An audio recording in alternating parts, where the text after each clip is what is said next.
Well, I was speaking one day, and I had a gentleman down on the front row that said, "I can't hear you."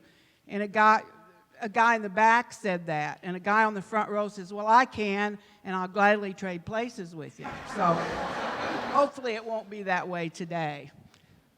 But I'm glad you're all having a good day, because when I came in, I heard a couple of ladies visiting at the door, and one of them was complaining, says, "Well, we meant to get here earlier, but the cows were out in the front yard. I left one kid homesick. Another one's grounded.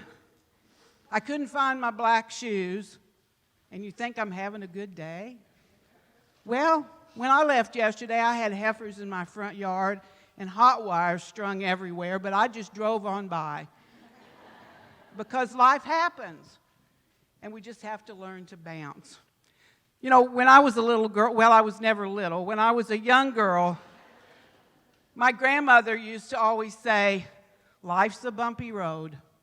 And we really never understood exactly what she meant until we grew up and we began to hit those bumps in life. One day I hit a bump and I thought, you know, I've got two choices here. I can either stop, quit, throw in the towel, or I can bounce. I can grab it and go again. I can rebound, which I sure hope Mizzou does this afternoon. You know, it didn't take me long in life to realize that life's really not about how high you jump or how fast you run, but it is how well you bounce. You know, I should have had an inkling as to what my life was going to be like when my husband-to-be at that time and I began trying to pick out a wedding date. Now, I'd always dreamed of being married in February because, you know, it's Valentine's Day and there's romance in the air. But I was soon told those first calf heifers were all due in February, and they were going to need my attention. Well, I understood as a loving wife-to-be. I said, "What about March?" Well, you know, those good sows that always give us good show pigs are due in March. Said, really need to give them quite a bit of attention. Well, April was lambing time. May was field work. June was hay season. July was wheat harvest. August was the state fair. But he said, you know, maybe September will work if we're not filling silo. And he said, let's go to Minnesota on our honeymoon. Well, I pictured a cabin by a lake, pine trees swaying in the breeze.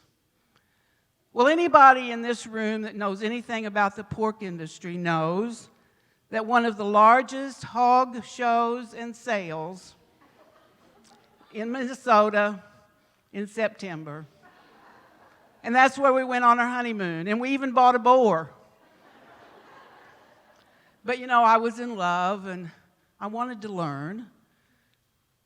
Learning reminds me of, I remember the first cattle check that we got after we'd gotten married. Well, now, you know, I was a poor preacher's kid, and I had just never seen that many numbers on a check before. So I ran and got the Sears catalog out, and I started looking at new curtains for the kitchen and some outdoor furniture and several other things that were on my wish list. We sat down to eat supper. Now, on the farm, you know, it's supper. Dinner's at noon, right? I used to not understand when somebody'd say, would you all like to go out to dinner? And I thought, how can we go out to dinner at noon? We're busy. But, of course, town people were thinking in the evening. Anyway, we sat down for supper, and I got my wish list out and began to read it to my husband and got a ways through it, and he said, wait a minute. And I said, what? And he said, well, you know, we've got a feed bill to pay, and there's a vet expense, and, you know, we tore those gates up trying to load this morning. And I said, no, you wait a minute. I'm calculating, and it doesn't sound like there's going to be anything left. Well, he slowly got up from his chair. He came over, put his arms around me, and said, welcome to farming. So I think we've all had that experience. Let me read something to you that was in a newspaper. Help wanted. Lady for general work. Cooking, cleaning, child care, gardening and yard work. Helping with field work, caring for animals. Strong stomach, strong back. Alertness essential. Knowledge of horticulture, veterinary medicine, and bookkeeping. Room and board, no salary. Well, I answered such an ad 50-plus years ago when I married that farmer. Now, the closest I had ever been to farming was on Sunday morning when the preacher, who happened to be my dad, would give thanks for a bountiful harvest. But I was in love, and I was ready for kids, cows, sows, and plows. That first winter that we were married, my bouncing began. It was a cold winter day, and we lived in an old farmhouse at the time, and I always tried to keep busy inside to stay warm. The back door opened, and in walked my husband, carrying his jacket over his arm. And I said, "Why don't you have your jacket on?" And he thrust it to me, and he said, "Could you warm up this pig?" He said, "It wandered away from its mother, and the heat lamp, and, we can't afford to even lose one." Grabbed another jacket and walked out the door. Well, I unfolded his jacket, and sure enough, curled up very quietly was this small little cold pig. Well, I picked it up and looked to see if there were instructions tied to one of its legs. But finding none, I remembered that I had just taken a cake out of the oven. And I know there's some people that's heard me before, so I got another cake pan. I put a towel in the cake pan. I laid the cold, quiet baby pig into the pan, slid it in the oven, closed the door, and went about my household business. Well, about an hour and a half later, I got an aroma of, well, let's just say it was not the banana cake that I'd taken out of the oven. Remembering what I'd done, I ran to the kitchen, opened the oven, pulled out the pan, and there lay that still very quiet but warm baby pig. Well, remembering that I'd been told we've got to save it, I thought, now what do I do? And I thought maybe if it felt like it was with its mother, it would rally. So I laid down on the kitchen floor, and I pulled the pig real close to me, and I just started.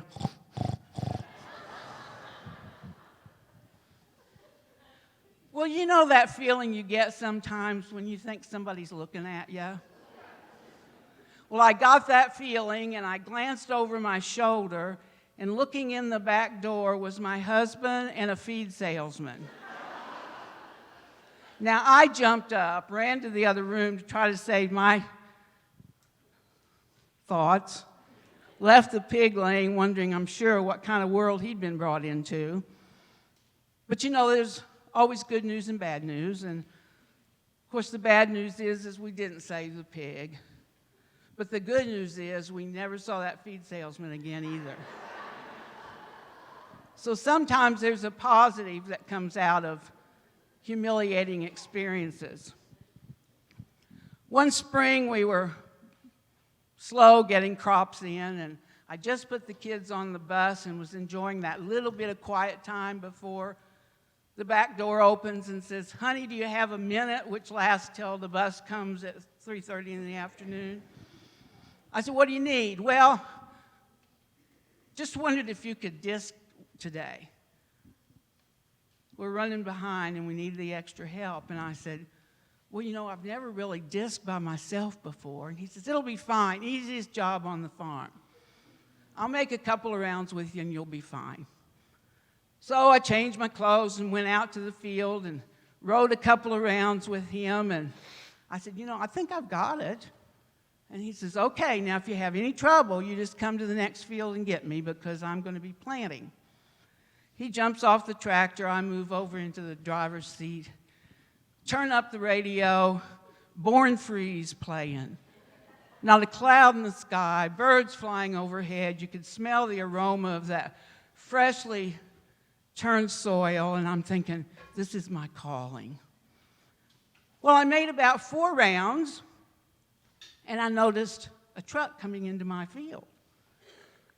Recognizing it was my husband, I thought, he must have trouble and he needs me.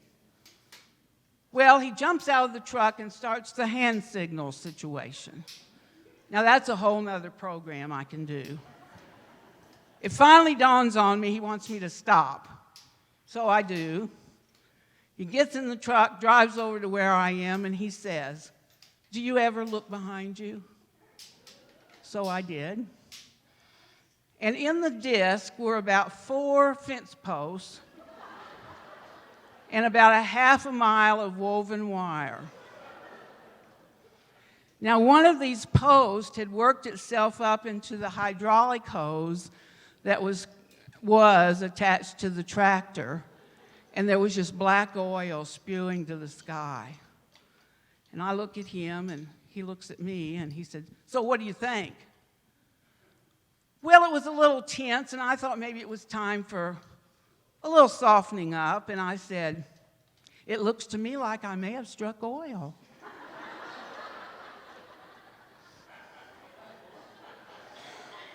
It wasn't a good time to be humorous.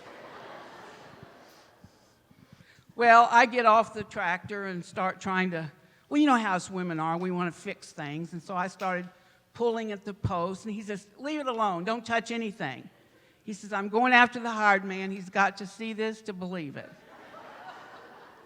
So I kind of just sink down in the shade of the tractor tire and wait for the reviewing squad to show up.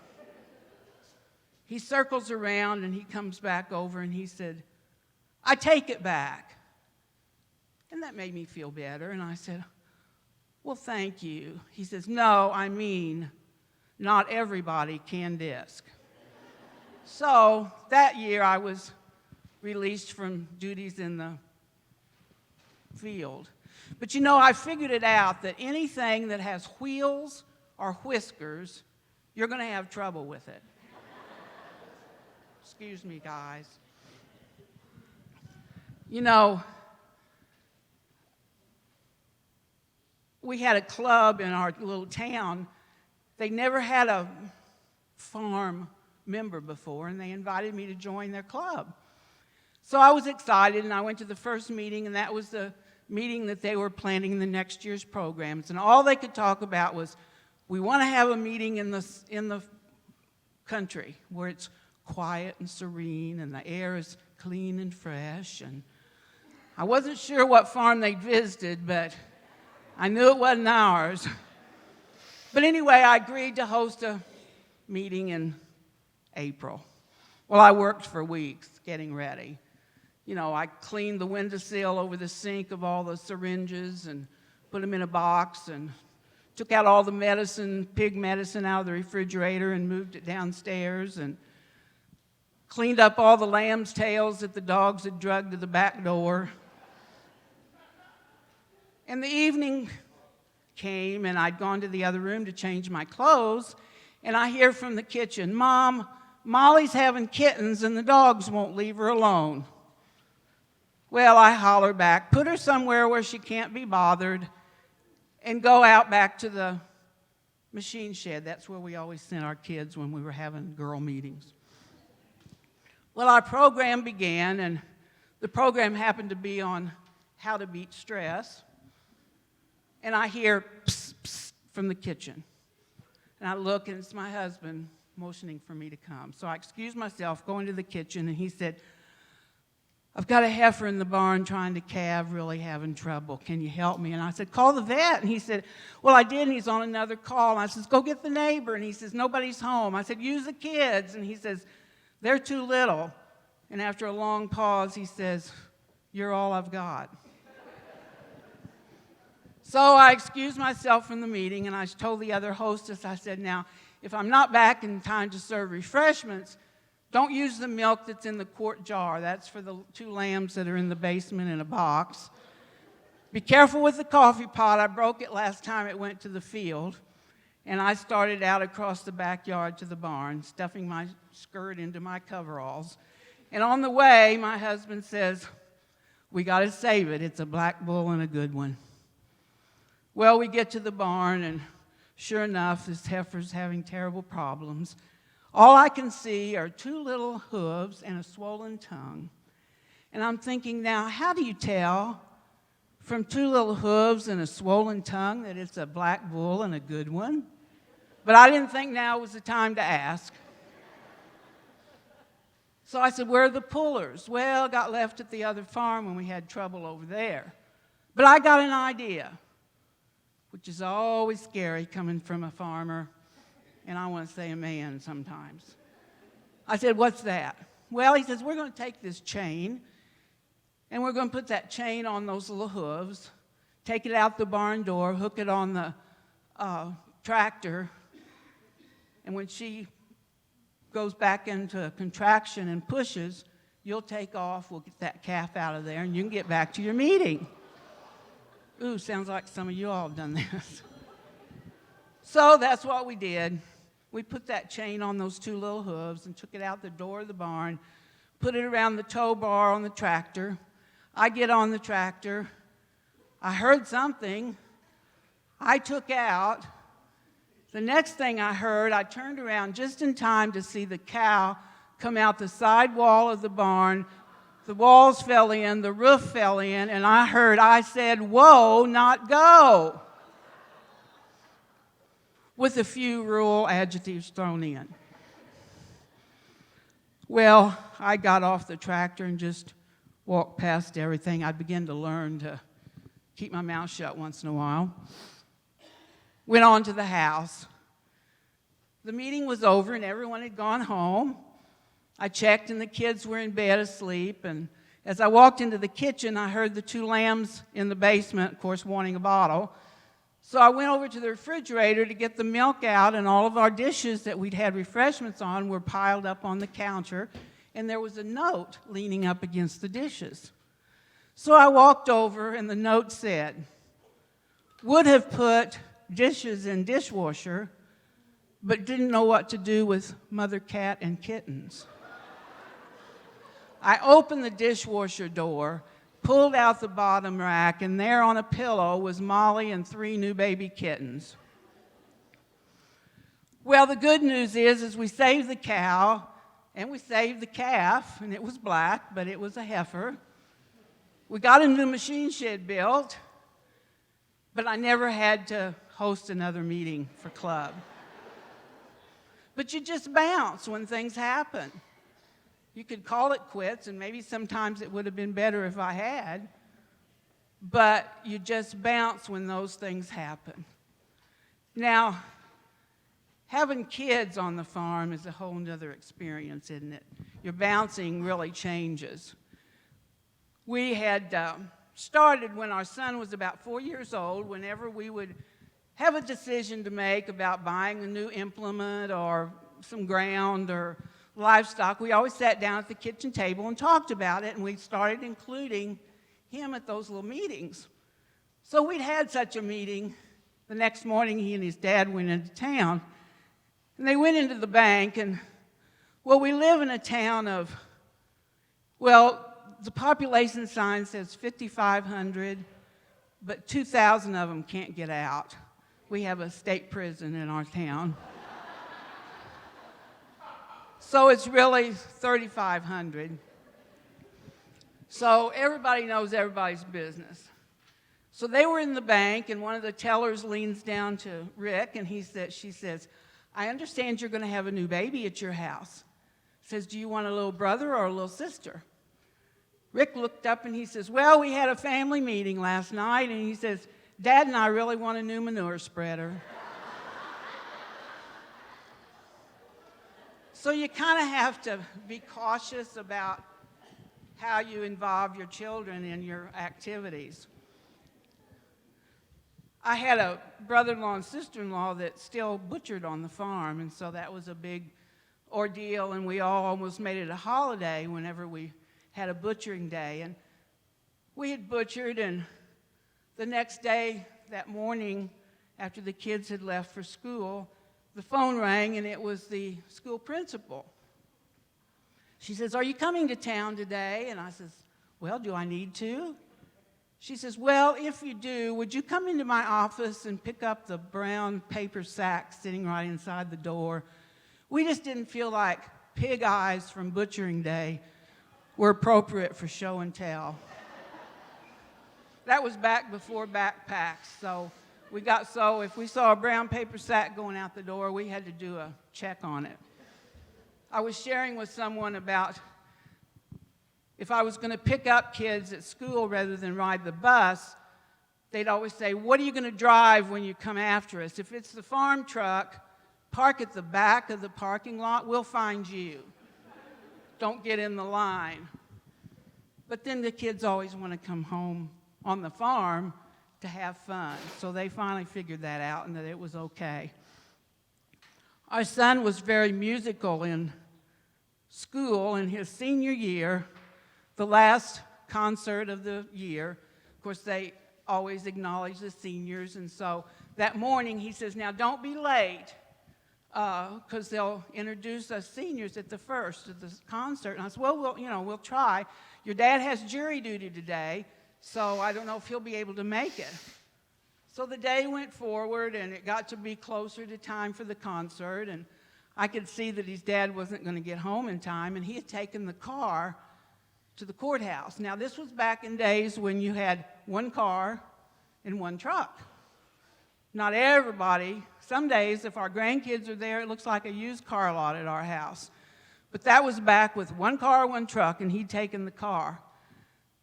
So I bounced, and I ran out to the machine shed and got the feed truck and brought it up to the house and finished getting ready and dropped our daughter off at the neighbor's, and I drove into town. And as I drove into the parking lot at school and to press the clutch, my foot went through the floorboard of the truck.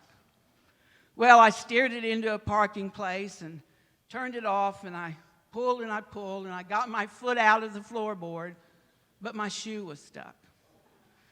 So I got out of the truck, and I leaned down, and I pulled on my shoe, and I got my shoe out, but the heel had come off.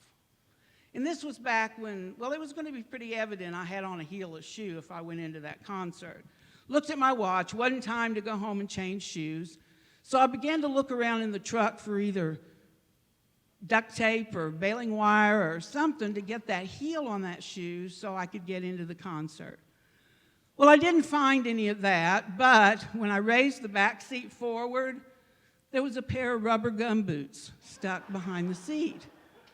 Well, I had slacks on, so I thought, I can pull those boots on, put my slacks down, wait till the lights dim, go in, sit on the back row of the bleachers, leave before the concert's over. So that's what I did. I pulled those boots on and put my slacks down over them, and I saw the lights dim in the gym, so I walked in the back, sat down on the very back bleacher. They introduced the seniors, and yes, our son was acknowledged. And the concert began. Well, this was in May, and it was hot and humid in that gym. People began to scoot away from me. People were moving their chairs forward. Because you see, these boots, we raised hogs, so what did you expect? Pretty soon I had a area all to myself in the back of the gym. I watched the program, and I could see that we were coming to the end, so I was gathering my things, thinking I was going to slip out before the lights popped up. But our band director stopped the concert and wanted to make a special announcement of the outstanding band member with the John Philip Sousa Award, and yes, it was our son. But I couldn't enjoy the announcement because the next thing I heard was, "And would his parents please come forward?" Because since 6th grade, they've been such an important part of his musical activities. Well, what are you going to do? I stood up. I said, "His dad's in jury duty. We're very proud. Thank you very much. But the paper's here." Remember, a town of 3,000 people. Paper's always there. "And wants a picture." So I started down the side of the gym, and we have a ramp that goes up to our stage.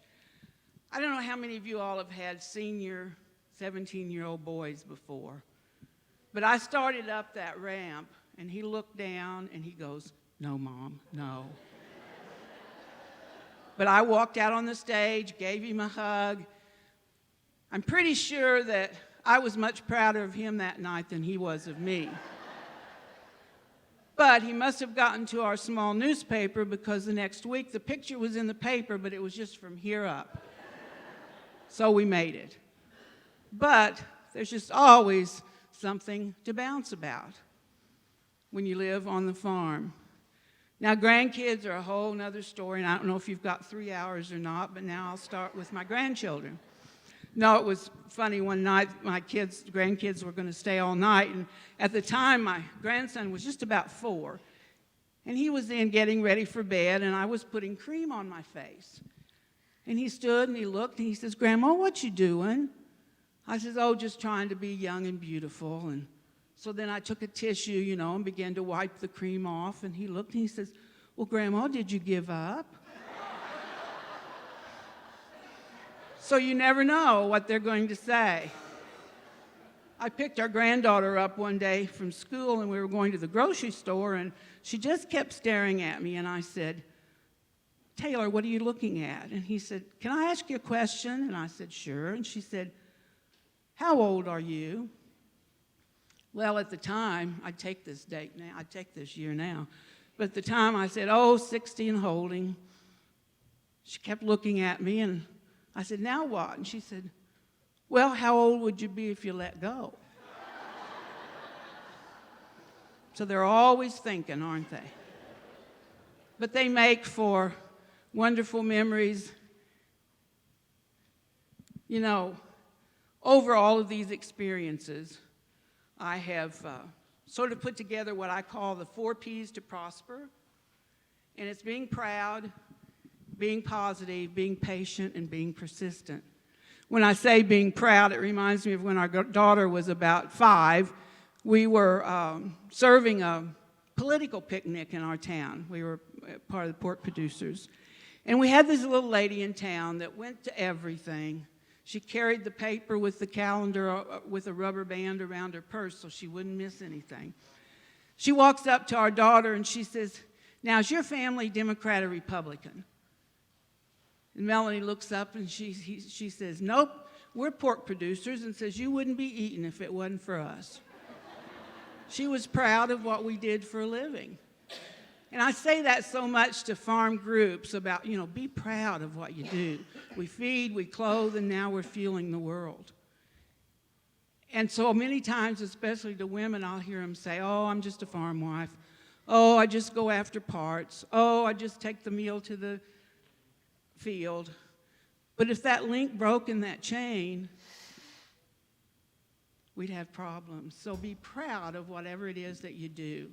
Not to the part of being prideful, but just be proud. And then it's being positive. It's kind of like, I'm not looking at anybody in particular, but there is a glare, but it's just like the bald-headed man who, we feel sorry for him in the winter. That cold air goes into his head, and his whole body's cold. And in the summer, the heat goes into his head, and his whole body's warm. But think of it this way. He's the first to know it's raining. And I just got to share this with you, gals. They don't really lose that hair. It just goes back in and it comes out their ears.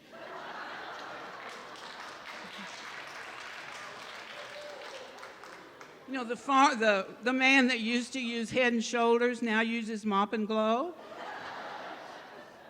So there's lots of positive things about being bald-headed. Or think about the little old lady. She only had 2 teeth, but thank goodness they hit.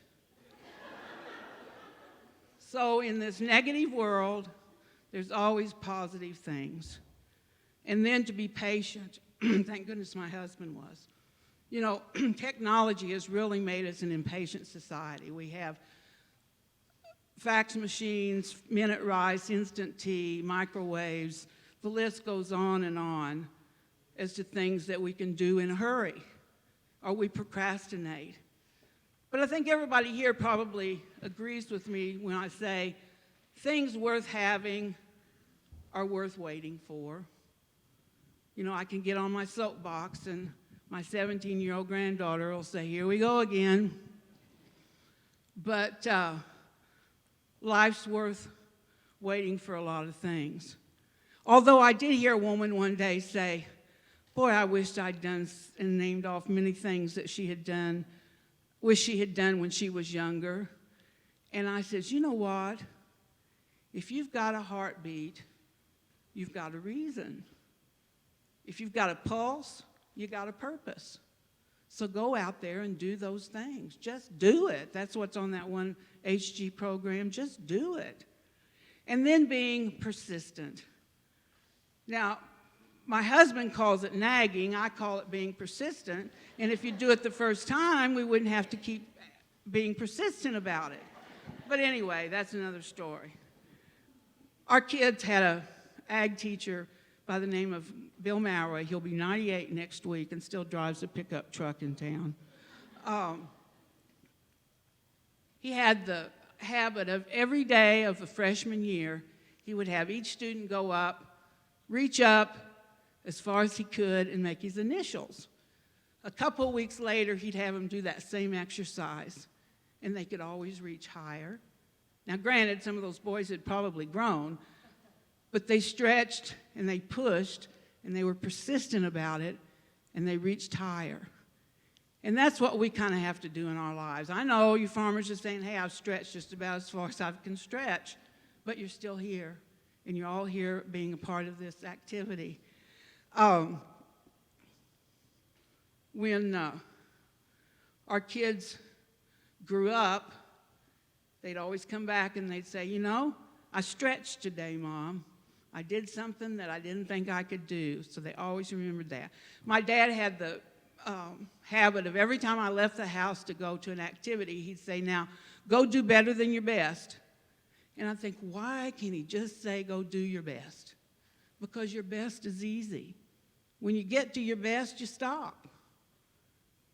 But if you do better than your best, you stretch a little bit and you push and you accomplish more than you thought you could accomplish. So we need to always do better than our best. I want to share just an experience that our family had that really put these 4 traits into place. It was a hot, humid Missouri July day. There were thunderclouds rolling in from the west. We had about 15 acres of hay still on the ground. Well, everybody that farms knows that hay on the ground and rain don't mix, right? So our son and my husband decided they better go to that other farm and get that hay rolled up before the rains came in. So they left on the tractors and went about 3 miles to our other farm, and our son began to rake one more time. They get tickled because I call it fluffing. So he could fluff that hay one more time, and my husband began to bale. Well, he made about 2 rounds with the baler, and of course, the baler started making a clanging noise, which, you know, always happens when you're in a hurry trying to get things accomplished and finished up. So he stopped, he jumped off the tractor, went around to the back of the baler, and knelt down to see if he could see what was making that clanging noise. Of course, he couldn't turn the baler off because then no noise. Well, there was hay down on the ground to feed into that baler, and so he reached down to pull that hay out of the way so he could see, and the baler caught his left arm. Well, he reached down with his right arm to try to pull that left arm out, and the baler caught his right arm. So he was caught in those rollers. Well, our son raked it a little while longer and finally thought, you know, Dad's been over there quite a long while. Maybe he needs some help. And he drives over to the baler and tractor and finds his dad caught in that baler. He jumps off of his tractor, goes around behind, and jumps on that roller, and it releases. And he pulls his dad out, puts him on the tractor, and drives 3 miles home. Well, we spent the rest of that summer and fall at the University of Missouri Hospital and Rehab Center. He did lose his left arm and has 2 stiff fingers on his right hand. Well, the kids took up some of the details on the farm. They were 11 and 15 at the time, and doing the chores. And one of our daughter's chores, she was 11, was to go check cows every evening and every night. Well, the night that her dad came home from the hospital, she was so excited, and she ran in and she says, "Daddy, go with me to check cows." And he said, "No, I'm not going." So she goes on, gets in the truck, goes on and checks them. Next morning, she says, "Daddy, go with me to check cows." "Nope, I'm not going." And this went on for 2 or 3 days, but she always asked him. Finally, one evening when she said, "Daddy, go with me to check cows," and he says, "Okay, I'll go." So we got him into the truck, and they drove up to the first gate, and she sat there, and he says, "Well, open the gate." And she says, "You open the gate."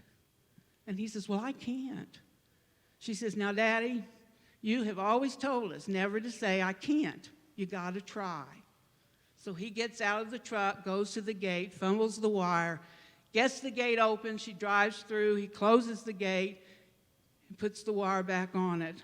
3 gates down and 3 gates back. And she encouraged him to open and close each one of those gates. We get back to the house, and he storms out of the truck and goes into the bedroom, closes the door, and we don't see him until the next morning. But guess who was in that truck first that next morning? By her being positive, "Yes, Daddy, you can do it." By being patient, "We'll wait until you can," and being persistent about constantly asking him to help, she nurtured him back to farming. So I think if we take those 4 P's and apply them to anything we do, it's an important part of life, to be proud of what you do. And that was when we were in the hospital. He says, "What are we going to do the rest of our life? Farming's all we've ever known. I'm so proud to be a part of agriculture." So we knew there was a way to work it out. But then being positive about things, being patient, and then being persistent, it always works to a success. You know, now that I'm somewhere between, well, large print and the nursing home, I think, how have I survived all of these experiences? And it's because I learned to bounce and to laugh. You know, laughter is the greatest thing for wellness that there is. In fact, hospitals have programs for patients about laughter and what all it does for the body. And if you didn't laugh, you'd cry. So laughter gets those muscles going a lot better than crying does. But it's something that we all have as well, and that's a sense of humor. Some of us never use it. Some very often, very little. But as long as you can learn to bounce and have laughter, you're going to be a survivor. Now, I challenge you, really, today, to put those things into place. You're saying, "Oh, I'm too old to do it now." Well, no, you're not. It's just like we have an old gentleman in town that sits up on a park bench at our courthouse a lot. And one day I went over and sat by him, and I said, "Alfred, have you lived here all your life?" And he looked at me and he says, "Not yet." So, you know, we got to think about those things and think about, well, I'm already going down the other side. But you're here, and you can be such a mentor to others. So I'm challenging you today to go out and be proud, positive, patient, and persistent, and then laugh.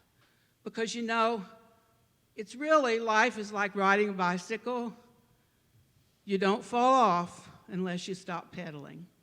Thank you.